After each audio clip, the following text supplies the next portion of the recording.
Bismillahirrahmanirrahim. Embun datang, bunga menguntum. Surya datang, pecahlah pagi. Kuucapkan Assalamualaikum warahmatullahi wabarakatuh. Untuk pemirsa di rumah yang selalu menanti jelang iftar di hati. Masya Allah. Apa kabarnya pemirsa? Semoga selalu sehat walafiat dan semangat di Ramadan kali ini. Ya, puja dan puji syukur selalu kita panjatkan kehadirat Allah Subhanahu wa Ta'ala. Dan juga salam dan sholawat kita haturkan kepada baginda besar Nabi Muhammad Sallallahu Alaihi Wasallam, keluarga dan juga sahabatnya. Semoga kelak kita mendapatkan syafaatnya di hari akhir. Amin ya Allah Rabbal Alamin. Ya pemirsa, saya Mugi Zainal senang berjumpa kembali kita di jelang iftar kali ini, di Ramadan kali ini. Masya Allah. Yang pasti kali ini temanya insya Allah menarik. Pemirsa, generasi milenial saat ini tidak akan pernah jauh-jauh dari teknologi. Karena teknologi yang begitu pesat, otomatis generasi juga harus mengikuti perkembangan teknologi. Indonesia mayoritas 90% adalah muslim. Nah, bagaimana generasi muslim keren digital savvy terhadap pasar masa depan pengusaha Indonesia? Kita akan membahasnya di tema jelang iftar kali ini bersama dua narasumber yang kompeten untuk membahasnya, dan juga narasumber saya ini milenial, Masya Allah. Ya, kita sapa dulu yang pertama ya. Assalamualaikum warahmatullahi wabarakatuh untuk Bapak Hadi Wijaya, SST MIT. Waalaikumsalam. Iya, apa kabar Pak? Alhamdulillah. Iya, siap kita sharing nih ya, generasi milenial gitu ya. Langsung. Ya. Ya, beliau kepala jurusan dan dosen bisnis digital, kepala digital marketing Jakarta Global University. Ya. Dan narasumber kita yang kedua pemirsa, Assalamualaikum warahmatullahi wabarakatuh untuk Bapak Arif Jainul, SPD MSCM. Waalaikumsalam warahmatullahi wabarakatuh. Wah, ini profesinya tepat semua bahas masalah ini ya. Dan beliau pemirsa sebagai kepala LPM JGU dan dosen teknik elektro. Teknik elektro. Pak, tepat sekali kita bahas tentang generasi muslim yang keren digital savvy ya. Baik, saya ingin bertanya dengan Pak Hadi nih ya. Berbicara digital savvy, pasti masih banyak juga kan yang belum begitu paham ya, apa sih yang dimaksud dengan generasi muslim digital savvy. Tapi jangan jawab dulu ya. Kenapa? Karena akan kita jedah dulu ya. Dan pemirsa, jangan kemana-mana. Nanti kita akan menunggu pembahasan mengenai generasi muslim keren digital savvy. Tetap bersama kami kembali setelah yang satu ini.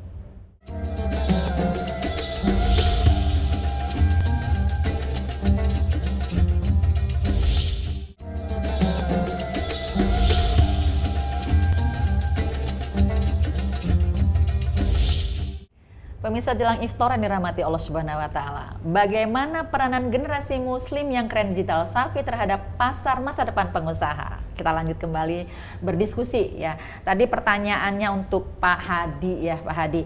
Apa yang dimaksud dengan generasi muslim digital savvy, Pak Hadi? Ya, silakan, Pak. Terima kasih Bu Mugi atas pertanyaannya. Jadi sebenarnya ini kita mau pisah dulu gitu ya. Ini dua istilah penting antara generasi muslim dan juga digital savvy. Nah, kita ingin bahas generasi muslimnya dulu gitu ya. Boleh. Jadi generasi muslim ini adalah sebenarnya sebutan lain adalah generasi muda muslim atau generasi milenial muslim. Yang artinya memang ini adalah sebuah kelompok usia produktif yang lahir dari tahun 1980 sampai tahun 2000-an. Jadi kalau misalnya kita tarik data dari BPS itu tahun 2021, jumlah milenial di Indonesia itu mencapai 50% dari total populasi di Indonesia. Bahkan diprediksi di 2030 itu jumlah klasifikasi usia produktif untuk milenial itu mencapai 70%. Nah, ini kan bukan angka yang kecil gitu ya. Maka dari itu banyak peneliti yang meneliti tentang behavior, perilaku dari si milenial ini gitu lah. Makalah didapat kemarin itu adalah pernyataan tentang generasi milenial ini seperti apa. Nah, mereka ini adalah generasi yang terikat dengan cara pandang melihat dunia ini bahwa modernitas dengan keimanan itu sebenarnya bisa berjalan beriringan. Seperti itu. Betul. Dan ada satu lagi istilah tentang digital savvy. Nah, digital savvy ini adalah sebenarnya kalau kita translasikan ke dalam bahasa Indonesia, digital savvy adalah cerdas digital. Digital. Ini adalah cara manusia untuk beradaptasi sebenarnya dengan teknologi digital gitu ya. Apalagi di COVID-19 pandemi kemarin seperti itu, semua orang, semua umat manusia di seluruh dunia itu dipaksa sebenarnya, dipaksa untuk mengandalkan teknologi. Nah, maka dari itulah kita dapat kesimpulan nih antara generasi Muslim dan generasi Muslim digital savvy itu apa? Jadi adalah sebuah kelompok generasi usia produktif yang punya mindset modernitas dan juga keimanan yang tentunya terus ya kan engage dengan teknologi digital itu sampai 24/7 dari setiap hari, setiap menit, ya setiap detik itu kita terhubung dengan teknologi digital. Iya. Dan digital ini kan sekarang ini pasti ada pengaruh positif negatifnya ya. Betul. Nah, bagaimana betul sekali tadi yang Pak Hadi bilang harus keimanannya juga harus beriringan ya. Jadi bisa bijaksana menggunakan digital itu sendiri ya. Nah, untuk Pak Arief ya, mengapa ya segmen ini ya Pak Arief menjadi ladang emas bagi para pengusaha? Betul nggak ini Pak Arief? Silakan. Oke, baik, terima kasih Bu Mugi. Yang pertama adalah kita perlu tahu bahwa jumlah populasi di negara kita Indonesia berdasarkan Badan Pusat Statistik gitu ya, pada saat sensus tahun 2020 itu sebesar 270,20 juta jiwa. Nah, dari total populasi tersebut, Indonesia ini merupakan negara muslim terbesar di dunia dengan menyumbang 13% total populasi muslim dunia. Nah, dari situ gitu ya, bahwa ini merupakan pasar yang sangat besar gitu ya, dengan jumlahnya kurang lebih 13% dari total populasi muslim dunia, ditambah lagi dengan beberapa data yang memang diberikan gitu ya oleh The State of Global Islamic Economic Report bahwa Indonesia saat ini menduduki peringkat keempat pada tahun 2020 dan juga 2021, di mana pada tahun 2019 kita masuk ke peringkat 5, naik 1 peringkat. Ini bukan cuma didorong dengan faktor industri halal, tapi juga didorong oleh beberapa inovasi di bidang ekonomi syariah. Dan juga karena besarnya pasar ini gitu ya, kita sebagai generasi muslim bukan cuma menjadi pasar atau bukan cuma menjadi konsumen, tentu kita pun juga bisa menjadi pemain gitu ya untuk pasar besar ini. Nah, maka Indonesia sendiri, Pak Wakil Presiden pernah mengatakan bahwa Indonesia memiliki master plan ekonomi syariah tahun 2019 sampai dengan 2024, di mana ada 4 penguatan. Yang pertama adalah penguatan nilai rantai makanan, di mana ini terkait dengan industri halal gitu ya, terkait dengan hotel, pariwisata halal, fashion muslim dan sebagainya. Yang kedua adalah terkait dengan mendorongnya ekonomi perbankan syariah. Yang ketiga penguatan UMKM ya, terutama untuk pelatihan di bidang digital dan sebagainya. Dan yang keempat kesinambungannya terkait dengan banyaknya generasi muslim untuk menjadi kader-kader dan juga pelaku ekonomi dalam bidang digital. Nah, dengan besar pasar tersebut tentu mudah-mudahan kita sebagai bangsa Indonesia, terutama generasi muslim gitu ya, kita betul-betul bisa bukan cuma menjadi pasar tapi juga bisa menjadi pelaku ekonomi. Jadi sebagai ladang bisnisnya juga mantap ya, karena kita paham sekali bahwa Indonesia ini memang mayoritas muslim besar, dan juga generasinya juga kan udah berapa persen tadi? Generasi kita kurang lebih 87,20%. Masya Allah. Jadi ini harus benar-benar bisa dimanfaatkan dengan maksimal ya, terutama untuk pangsa pasar pengusaha yang ada di Indonesia ya. Baik, Masya Allah, ini tepat banget ini ya. Dosen-dosen di Jakarta Global University pas banget membahas karena juga berhubungan dengan profesi ya. Jadi di bisnis digital untuk Pak Hadi juga ya. Ya pasti ini udah sehari-hari Bapak pasti sudah menelaah ini semua ya. Nah, untuk Pak Hadi kembali nih Pak Hadi. Nah, untuk menjadi seorang entrepreneur itu kan pasti juga punya kiat-kiat dong Pak Hadi ya. Nah, jadi, apa kiat-kiat entrepreneur yang adaptif untuk menghadapi pasar yang dinamis itu? Ya, silakan Pak Hadi. Jadi begini Bu Mugi, jadi untuk menjadi seorang entrepreneur yang adaptif, nah kita juga harus sebenarnya jeli untuk melihat peluang-peluang di masa depan gitu ya. Jadi seorang entrepreneur itu juga harus terisi ilmunya gitu ya, otaknya terisi dan lain-lain. Nah, di sini saya ingin tarik pembahasan ini ke arah revolusi industri, karena revolusi industri 4.0 ini adalah sebenarnya pusat gitu loh, pusat berbagai macam keterkaitan. Misal contoh, saya ngomong ini hulu dan hilirnya di sini. Jadi kalau misalnya kita ingin ngomongin tentang perilaku manusia, atau mungkin kita ingin ngomongin tentang konsep literasi baru ataupun juga lapangan pekerjaan. Nah, semua peluang-peluang itu kan berada di lingkaran ini gitu loh. Nah, kita harus paham dengan dengan industri revolusi industri 4.0 ini. Dan saya ingin coba bahas salah satu penelitian. Ya, penelitian oleh Saturno itu 2017 dari Polandia. Dari 2017 dia tuh sudah membahas tentang apa itu revolusi industri beserta dengan pilar-pilar teknologinya. Salah satunya adalah mobile teknologi. Nah, di dalam mobile teknologi ini kan setelah dikenalkan seperti itu ya, perusahaan-perusahaan itu berbondong-bondong mengembangkan aplikasi mobile. Ini salah satunya ya, salah satu dari 10 pilar teknologi tadi. Maka dari itulah kegunaan dari mobile aplikasi ini kan untuk payment, untuk penjualan, untuk marketing ya kan, bahkan untuk customer service dan lain-lain gitu ya. Maka dari itu ini kan artinya perusahaan itu sebenarnya peka gitu kan, entrepreneur peka terhadap ini karena kita tahu juga behavior dari perilaku manusianya juga. Generasi milenial itu kan tadi saya sudah katakan 24/7. Dari tidur sampai bangun itu biasanya ngelihat HP gitu ya. Gadget. Apalagi istilahnya gini. Mungkin saya ingin berkata bahwa kita itu bisa mengenalkan produk kita sampai 2 menit sebelum dia tidur itu kita udah bisa melihat ya. Kita udah bisa menampilkan produk dan jasa. Jadi bangun-bangun udah lihat cek HP saya udah mana. Cek HP, sosial media itu udah kelihatan langsung. Iya kan, iklan-iklan segala macam itu luar biasa. Jadi potensi sekali ya. Potensi sekali sebenarnya. Baik, Pak Hadi, nanti kita jelaskan lanjut kembali ya setelah yang kita jedah dulu ya. Ya pemirsa, ini menarik sekali ya perbincangan kita mengenai generasi muslim yang keren digital savvy. Untuk itu jangan kemana-mana, tetap bersama kami. Kami kembali tentunya setelah yang satu ini.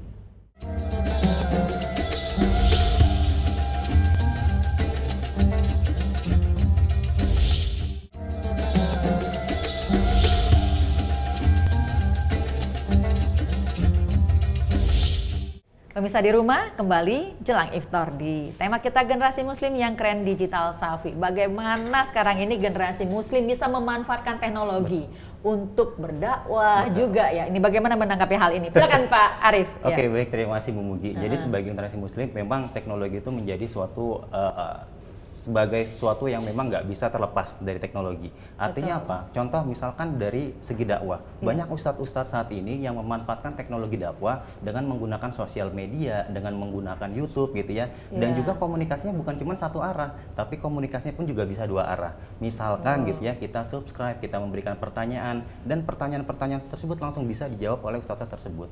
Nah, selain itu juga gitu ya, bisa juga sekarang itu ada beberapa aplikasi untuk ta'aruf online. Nah, jadi ta'aruf online ini gitu ya di-provide oleh beberapa ustadz gitu ya yang mengajarkan gimana cara konsep untuk ta'aruf, dan juga ta'aruf tersebut memang betul-betul sudah banyak generasi muslim, pemuda-pemudi Indonesia yang menggunakannya gitu.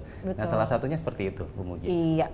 Nah, di media sosial itu kan pasti ada positif negatifnya ya. Jadi banyak-banyak juga ustadz yang juga dakwah dan segala macam. Otomatis kita juga harus bijak memilih dong ya, Pak Hadi ya, Pak Arief juga. Jadi kita harus juga pintar memilih bahwa mana-mana ustadz yang benar-benar baru kita bisa ambil ilmunya dan mana enggak. Seperti itu. Otomatis kita harus melihat mereka sesuai dengan kadar ilmu yang dimiliki juga ya. Seperti itu. Nah, bagaimana menyikapi hal ini Pak Arief dengan banyaknya nih postingan di media, dakwah di media, bagaimana kita sebagai generasi bisa menyaring itu? Ya, silakan. Jadi fenomena media sosial ini sebenarnya tuh sudah dimanfaatkan oleh generasi milenial muslim Indonesia sebenarnya, Bu Mugi. Jadi kalau misalnya kita lihat gitu ya, banyak sekali ustadz-ustadz kekinian. Nah, ini ustadz-ustadz yang digandrungi Ustadz milenial seperti bersama saya hari ini. Kalau misalnya saya boleh nyebut nama, misalnya ada Ustadz Salim Afila, Ustadz Hanan Ataki, ataupun juga Ustadz Adi Hidayat, mereka tuh memang membawakan konten-konten itu yang benar-benar dekat dengan generasi milenial. Jadi relate gitu loh. Nah, relate seperti itu. Dan dengan gampangnya ya, masyarakat juga menerimanya itu semua ya. Jadi ini salah satu kelebihan ya. Kelebihan dari teknologi ini sendiri ya, dan bagaimana. Nah, orang tua juga punya peran lah juga. Apalagi misalnya saat ini kan gadget dipegang oleh anak dari usia kecil sampai dengan dewasa. Ini. Nah, untuk Pak Arief sendiri, saya juga pernah melihat aplikasi bagaimana tahsin juga, semua juga ada di sana ya. Nah, ini bagaimana nih kalau kita yang belum begitu paham gitu? Jadi panduannya nih benar apa enggak nih? Nah, untuk meneliti seperti itu gimana tuh? Oke, baik, terima kasih Bu Mugi. Tentu yang pertama adalah kita tadi gitu ya, sebetulnya dengan adanya teknologi ini merupakan suatu kemudahan. Kalau dulu gitu ya, kita belajar ngaji itu kan kita artinya harus datang ke suatu tempat gitu ya, lalu tempat tersebut kita jadikan sebagai panduan belajar ngaji. Yang pertama kita ambil sisi positifnya. Sisi positifnya artinya dengan adanya teknologi ini, baik anak-anak sampai dengan orang dewasa masih bisa belajar ngaji. Nah, belajar ngaji artinya biasanya kan kalau kita yang sudah dewasa puasa, mau belajar ngaji ini malu, Bu. Betul ya? Betul. Nah, jadi dengan adanya teknologi sebetulnya pertama bagi orang yang introvert mereka bisa belajar ngaji. Iya, bisa lewat Zoom juga. Bisa lewat Zoom juga. Jadi bisa nah, banyak ini sekarang efisien. gitu ya beberapa aplikasi yang menyediakan hal tersebut gitu. Nah, tentunya kita sebagai orang tua tentu harus selektif gitu ya. Artinya tetap harus ada batasan-batasan sejauh mana anak-anak menggunakan gadget mereka untuk belajar. Nah, tetap harus ada kontrol dari orang tua. Baik, dan orang tua juga jangan ketinggalan dong. Jangan ketinggalan tentunya. Nah, itu sudah jadi tuntutan. Iya, jangan sampai cuma anak yang maju, orang tuanya malah enggak nih. Jadi kalau bisa dua-duanya ya. Dua-duanya. Pak ya, Masya Allah. Iya. Dan untuk Pak Arief juga ya, untuk Pak Hadi juga. Kalau kita melihat perilaku Muslim ya di zaman sekarang, nah apalagi saat ini kan lagi Ramadan ya pemirsa ya. Nah jadi bagaimana nih ngepost Ramadan gitu ya. Bagaimana kita menyikapi hal ini? Bagaimana perilaku Muslim di zaman sekarang, terutama di saat Ramadan saat ini? Ya. Jadi kalau Ramadan ini kan kita jadikan sebuah momentum sebenarnya, ya kan?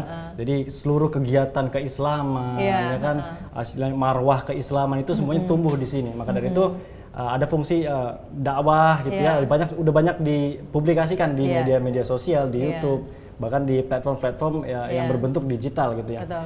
Nah ini kan sebenarnya juga saya melihat banyak sekali influencer-influencer, Bu Mugi. Jadi influencer-influencer muda gitu ya, yang tampilannya itu mereka itu nggak perlu ada pakai peci atau mungkin pakai koko atau mungkin jadi bisa lebih diterima kadang-kadang. Bisa lebih diterima kadang saya melihat ya ini kan generasi saya gitu ya. Ya, generasi milenial ya, gitu. Saya beberapa kali saya follow akun-akun misalnya contoh kayak orang-orang yang dia memang pakai kupluk gitu ya, kupluk pakai baju sweater, pakai celana jeans, tapi murojaah dan hafalan itu luar biasa sekali. Nah, kadang tokoh-tokoh yang seperti ini muncul di bulan Ramadan dan ini sebenarnya menjadi angin segar juga bagi kehidupan dan juga marwah kehidupan generasi Muslim milenial. Iya, jadi jangan yang diidolakan tokoh Korea terus gitu ya. Bagaimana tokoh-tokoh para generasi Muslim yang harus muncul gitu dan itu ya. anak-anak muda. Iya, dan sekarang ini kan banyak juga bisnis-bisnis seperti hijab, pakaian Muslim gitu ya. Bahkan yang online bisnisnya juga banyak lagi merebak sangat bagus saat ini ya. Betul. Ini salah satu segi positifnya juga ya, kalau misalnya semua bisa memaksimalkan kemajuan teknologi saat ini ya. Ya baik. Nah untuk Pak Hadi sendiri ya. Nah kalau kita lihat tentang kemajuan teknologi, nah kita juga harus melihat bagaimana nih tingkat kesejahteraan terhadap daya beli masyarakat, terutama dari masyarakat Muslim saat ini dengan majunya nih. Waduh ada bisnis online banyak kan, mau beli kan tetap pakai duit ini. Nah gimana ini? Silakan. Ini Pak Hadi atau Pak Arief yang jawab? Saya deh. Pak Hadi dulu.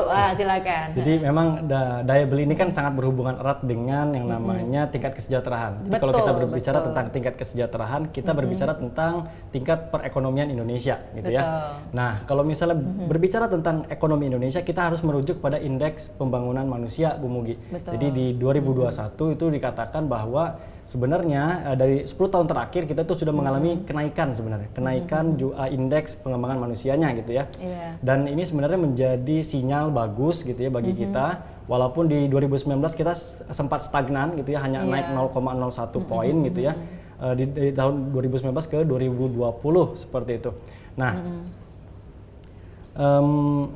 tentu sebenarnya COVID-19 pandemik ini kan menjadi salah satu sebuah event yang benar-benar menurunkan daya beli gitu ya. Tapi di akhir-akhir 2021 kita melihat sebenarnya ada indikasi. Jadi ada indikasi bahwa daya beli masyarakat ini sudah mulai sedikit merangsek naik seperti itu. Dan ini juga sebenarnya banyak pakar berbicara tentang momentum. Jadi kalau misalnya kita nanti di bulan November itu ada KTT G20, kebetulan kita menjadi presidensi ketika itu ya, dan banyak pakar berbicara tentang kalau KTT G20 ini akan menjadi momentum supaya perekonomian global ini akan take off kembali gitu loh. Artinya itu akan pasti berefek pada daya beli dan tingkat kesejahteraan masyarakat. Dan bagaimana dengan generasi milenial, generasi milenial Muslim Indonesia, jangan ketinggalan ya. Ya, akan kita bahas kembali nanti pemirsa tentunya setelah rehat yang satu ini.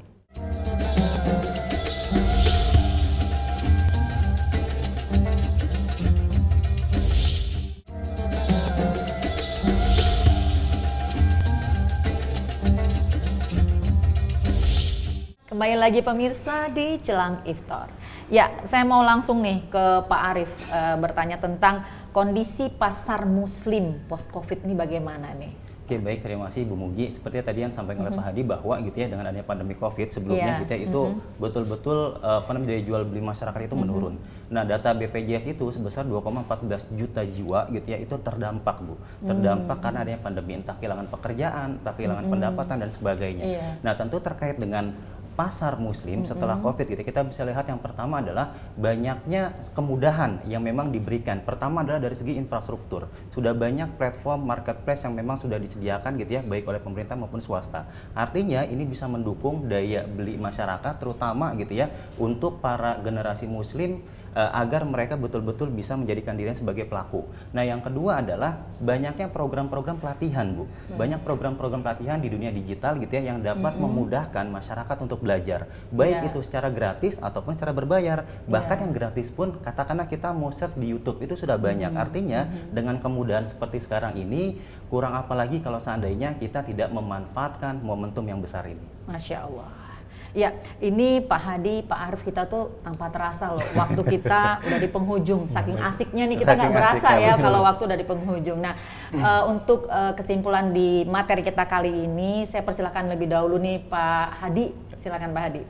Jadi kesimpulannya adalah ini kan kita temanya adalah generasi muslim, jadi ini adalah pasar gitu ya, pasar peluang masa depan gitu ya bagi para pengusaha. Jadi saya meminta gitu ya kepada para pengusaha dan juga menyarankan generasi muslim juga yang entrepreneur ataupun juga berkarir, terbukalah pikiran gitu ya, buka pikiran, buka hati gitu ya, untuk terus bisa adaptif dengan perkembangan teknologi sekarang ya. Pelajarilah apa itu tentang revolusi industri 4.0 gitu ya. Lalu pelajari tentang konsep literasi baru, karena hal-hal yang seperti inilah yang akan membawa kita untuk sukses di masa depan atau menuju Indonesia Emas 2045. Masya Allah, ya. Silakan Pak Oke, Arif. terima kasih Bu Mugi. Dengan besarnya gitu ya populasi penduduk muslim di Indonesia, ini pasar muslim itu betul-betul besar gitu ya, dan juga sayang kalau seandainya kita tidak betul-betul memanfaatkannya dengan baik. Ditambah dengan dukungan infrastruktur, baik itu internet, baik itu marketplace, dan juga beberapa pelatihan yang memang sudah diberikan gitu ya. Jadi ini merupakan momentum kita gitu ya untuk ke arah yang lebih baik, dan mudah-mudahan kondisi Covid juga membawa daya beli masyarakat juga makin meningkat. Ditambah lagi pada saat bulan Ramadan ini mudah-mudahan kita semua tetap disucikan hatinya dan juga membawa berkah untuk kita semua. Amin ya Allah rabbal alamin. Terima kasih banyak Pak Hadi dan Pak Arif atas sharingnya. Mudah-mudahan sharing kita kali ini bermanfaat ya, terutama untuk generasi muslim yang ada di Indonesia ya. Dan yang pasti yuk kita jangan jadi penonton. Jangan jadi penonton. Jadilah pelaku. Jadilah generasi-generasi muslim yang sukses di dunia dan akhirat. Memanfaatkan teknologi dengan bijak, dengan tetap mematuhi semua perintah dari Allah Subhanahu wa Ta'ala. Insya Allah, dua-duanya diraih, dunia dan akhirat. Masya Allah. Dan pemirsa, saya Mugi Zainal beserta kru yang bertugas, mohon undur diri, mohon maaf apabila ada khilafan dan kesalahan. Akhirnya, subhanakallahumma wa bihamdika ashadu alla ilaha illa anta astaghfiruka wa atubu ilaik. Wassalamualaikum warahmatullahi wabarakatuh.